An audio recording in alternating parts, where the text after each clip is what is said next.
जय जय श्री राधे। श्रीमद्भागवत महापुराण द्वादश स्कंद अथ त्रयोदशो अध्याय। विभिन्न प्राणों की श्लोक संख्या और श्रीमद्भागवत की महिमा।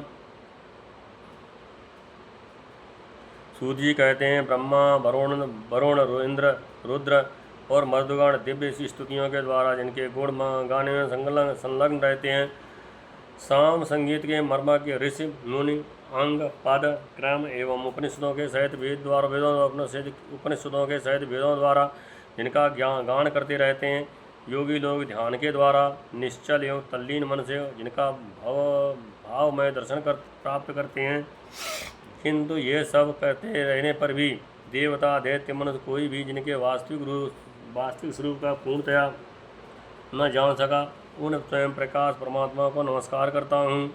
इस समय भगवान ने कच्छप रूप धारण किया था और उनकी पीठ पर बड़ा भारी मंदराचल मथानी की तरह घूम रहा था। उसी समय मंदराचल की चट्टानों की नोक से खुजलाने के कारण भगवान को तनिक सुख मिला।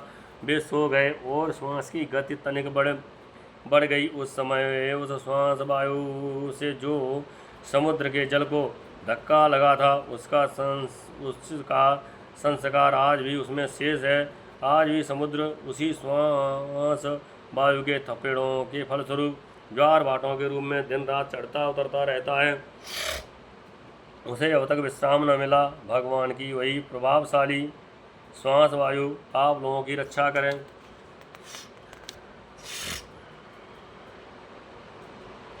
सोनक जी, अब प्राणों की अलग अलग श्लोक संख्या, उनका जोड़, श्री भागवत का प्रतिपाद्य विषय और उसका प्रयोजन भी सुनिए। इसके दान की पद्धति तथा दान और पाठ आदि की महिमा भी आप लोग श्रवण कीजिए।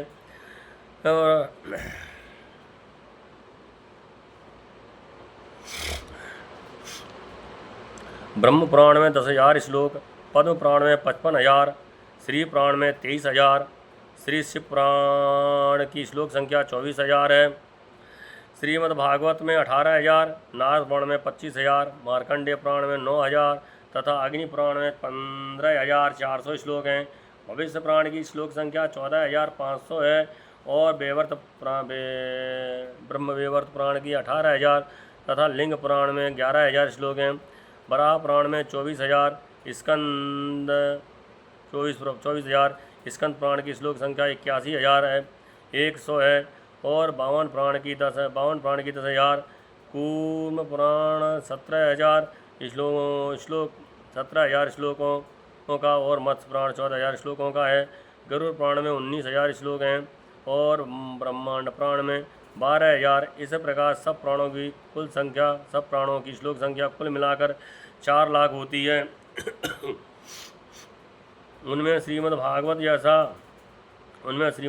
जैसा कि पहले कहा जा चुका है 18,000 श्लोकों का है।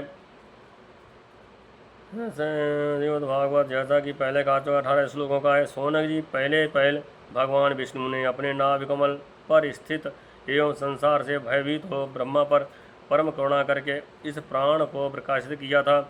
इसके आदि मध्य और अंत में वैराग्य उत्पन्न करने वाली बहुत सी कथाएँ इस महापुराण में जो भगवान श्री हरि की लीला कथाएँ हैं, वे तो अमृत स्वरूप हैं ही। उनके सेवन से तत्पुरुष और देवताओं को बड़ा ही आनंद मिलता है। आप लोग जानते हैं कि समस्त उपनिषदों का सार ब्रह्म और आत्मा का एकत्व रूप अद्वितीय सदैव वस्तु श्रीमद्भागवत का प्रतिपाद्य विषय, इसके निर्माण का प्रयोजन है एकमात्र केवल मोक्ष। जो पुरुष भाद्रपद मास की पूर्णिमा के दिन श्रीमद्भागवत को सोने के सिंहासन पर रखकर उसका दान करता है, उसे परम गति प्राप्त होती है। संतों की सभा में तभी तक दूसरे प्राणों की शोभा होती है जब तक सर्वश्रेष्ठ स्वयं श्रीमद्भागवत महापुराण के दर्शन नहीं होते। यह श्रीमद्भागवत समस्त उपनिषदों का सार है। जो इस रससुधा का पान कर चुका है वह किसी और पुराण शास्त्र में रम नहीं कर सकता। जैसे नदियों में गंगा, देवताओं में विष्णु और वैष्णवों में श्री शंकराचार्य सर्वश्रेष्ठ हैं, जैसे वैष्णव में शंकर ही सर्वश्रेष्ठ हैं, वैसे ही पुराणों में श्रीमद्भागवत शौनकादि ऋषियों जैसे संपूर्ण क्षेत्रों में काशी सर्वश्रेष्ठ है, वैसे इस पुराणों में श्रीमद् भागवत का स्थान सबसे ऊंचा है। यह श्रीमद् भागवत पुराण सर्वथा निर्दोष है। भगवान के प्यारे भक्त वैष्णव इससे बड़ा प्रेम करते हैं। इस प्राण में जीवन मुक्त परमहंसों के सर्वश्रेष्ठ अद्वितीय एवं माया के लेस से रहित ज्ञान का गान किया गया है। इस ग्रंथ की सबसे बड़ी विलक्षणता यह है कि इसका नैष्कर्म अर्थात कर्म की आत्यंतिक निवृत्त भी ज्ञान वैराग्य एवं भक्त से होती है। जो इसका श्रवण पठन और मनन करने लगता है उसे भगवान की भक्त प्राप्त हो जाती है और वह मुक्त हो जाता है। यह श्रीमद्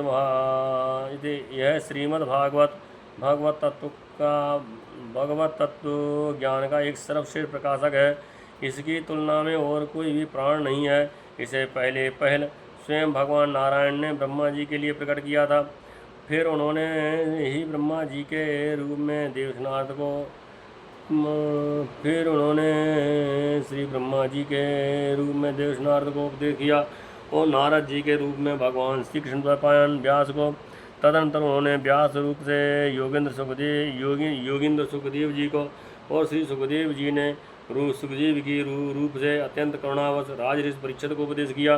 वे भगवान परम शुद्ध एवं मायामल से रहित हैं। शोक और मृत्यु उनके आसपास नहीं भटक सकते। हम सब उन्हीं परम शत्रु परमेश्वर का ध्यान करते हैं।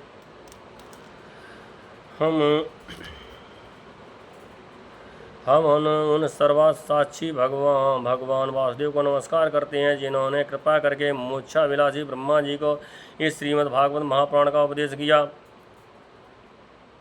साथ ही हम उन योगी राज परम ब्रह्म स्वरूप श्री सुखदेव जी को भी नमस्कार करते हैं जिन्होंने श्रीमद् भागवत महापुराण सुनाकर संसार सर्प से डसे हुए राजऋषि परीक्षित को मुक्त किया। देवताओं के आराध्य देव सर्वेश्वर आप ही हमारे एकमात्र स्वामी हैं एवं सर्वस्व हैं। अब आप ऐसी कृपा कीजिए कि बार बार जन्म ग्रहण करते रहने पर भी आपके चरण कमलों में हमारी अविचल भक्ति बनी रहे। जिन भगवान के नामों का कीर्तन सारे पापों को सर्वदा नष्ट कर देता है और जिन भगवान के चरणों में आत्मसमर्पण उनके चरणों में प्रणित सर्वदा के लिए सब प्रकार के दुखों को शांत कर देती है। उन चरणों में प्रणित सर्वदा के लिए सर्व प्रकार के दुखों को शांत कर देती है। उन्हीं परम तत्व स्वरूप श्री हरि को मैं नमस्कार करता हूँ। इस श्रीमद्भागवते महापुराणे वैशाख्यष्टादशसहस्राणां परमहंसायां संहितायां 12 स्कन्धे 13 इति 12 स्कन्धः समाप्तः सम्पूर्णोऽयं ग्रन्थः। त्वदीयं वस्तु गोविन्द त्वदीयं सामर्थ्य समर्प्य तेन त्वाङ्घ्रमणे रतिं ये यच्छ शाश्वतीम्। हे गोविंद, आपकी वस्तु आपको ही समर्पण कर रहा हूँ। इसके द्वारा आपके चरण कमलों में मुझे शाश्वत प्रेम प्रदान करने की कृपा करें। जय जय श्री राधे।